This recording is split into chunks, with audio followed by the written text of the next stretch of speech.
Hvordan virker en vindmølle? En vindmølle er konstrueret, så den automatisk kan dreje rotoren efter vindretningen, og dermed altid udnytte vinden bedst muligt. Konkret foregår det på følgende måde. En vindfane på vindmøllens nacelle registrerer vindretningen, når vinden blæser ind på møllen. Vinden bliver omdannet til mekanisk energi.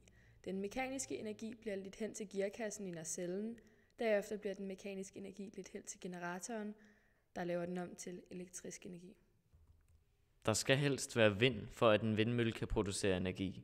Men hvis der er helt vindstille, vil vingerne stå i en 45 graders position, hvor møllen kan optage mest mulig energi. Det, der sker inde i en vindmølle, når der bliver produceret strøm, er nogenlunde det samme princip, som når man bruger en generator til at producere strøm. Hvordan producerer man strøm? Man kan lave strøm på mange forskellige måder.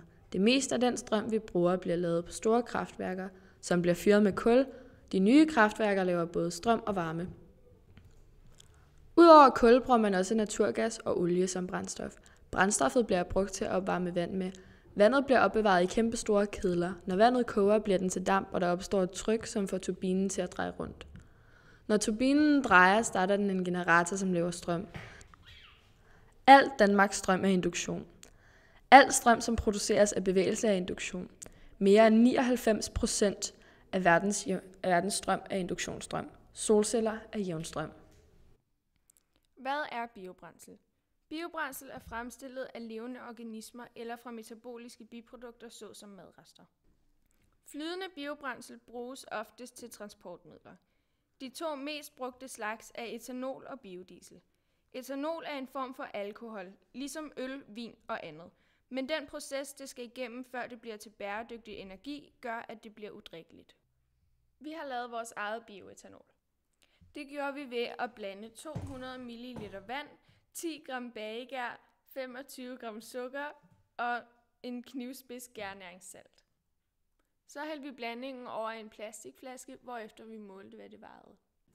Vi lod det så stå til dagen efter, hvor vi tilsatte 25 ekstra gram sukker og vejede blandingen igen. 5 dage efter uddrev vi CO2'en fra bioetanolen. Det gjorde vi ved at hælde bioetanolen ned i en kolbe, hvorefter vi skvulpede den let over noget varmt vand, som får CO2'en til at blive presset ud gennem et glasrør, vi havde sat fast, og ned til et reagensglas med en rød væske, som bliver gul, når der tilføres CO2 til den. Dermed kunne vi se på væskens slutfarve, at der var kommet CO2 ud. Vi vejede så vores bioetanol igen, og denne gang vejede det 2 gram mindre end inden vores CO2-uddrivning. Nu manglede vi så bare at destillere vores bioetanol. Det går ud på, at man skiller vand og etanol ad. Vand koger ved omkring 100 grader ved normalt tryk. Etanol det koger ved omkring 80 grader ved normalt tryk.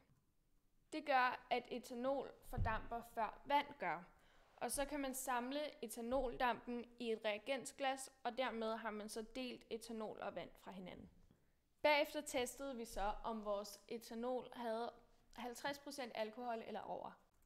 Det gjorde vi så ved at hælde vores etanol over i en lille ildfast skål, og så sætte ild til etanolen. Så hvis det brænder, har man en vellykket destillation. Det er varmt, det brænder. Vores var vellykket. Hvor finder man fossilt brændsel? Der findes små oliesøer i undergrunden. De fleste ligger i Mellemøsten i lande som Irak, Iran, Kuwait, Katar og Saudi-Arabien. Man kan også finde olie under vandet. Der findes for eksempel olie i Nordsøens undergrund. Kul er lavet af døde dyr og planterester. Resterne falder ned på havbunden. Så kan det ikke få noget ilt, fordi sand, ler og sten samler sig rundt om det. Naturgas bliver også hentet ved oliefelter. Gassen kommer, når man borer efter olie. Vindenergi i fremtiden. Den danske produktion af vindenergi lå i 2015 på ca. 42% af det samlede danske energiforbrug. Det er en stor stigning siden 2006, hvor den lå på ca. 17%. I 2020 kan vi håbe på, at vi får omkring 50% af vores energi derfra. Men hvorfor bruger man så stadig fossile brændstoffer? Jo, de fossile brændstoffer er meget nemme at få fat i, og alternativ energi er også meget dyrt.